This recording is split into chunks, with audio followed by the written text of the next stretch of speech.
Hello friends, mega नई style में आपका स्वागत है। Today I teach you how to make a quick and easy by Manya. Friends, सबसे पहले टैंगल फ्री करना है हेयर को, जिस प्रकार आपको दिखाया जा रहा है।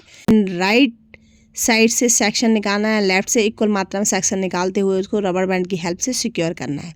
फ्रेंड्स, रबर बैंड की हेल्प से सिक्योर करने के बाद हमें लेफ्ट साइड से अगेन सेक्शन निकालना है एंड इसको ट्विस्ट करते हुए उस ब्रेड के अंदर से डाउन की तरफ निकालना। सेम सेक्शन हमें डाउन से अगेन पिक करना है। सेम प्रोसेस फॉलो करते हुए आप लास्ट के बचे हुए हेयर को आप रबर बैंड की हेल्प से सिक्योर करेंगे एंड सिक्योर करने के बाद आप इन बचे हुए हेयर की सिंपल पॉनी क्रिएट करेंगे, जिस प्रकार आप देख रहे हो।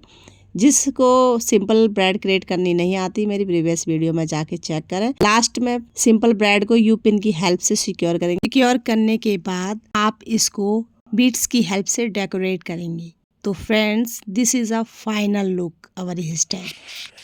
This is a final look. If you like my video, share your friend and relative. Thank you for watching.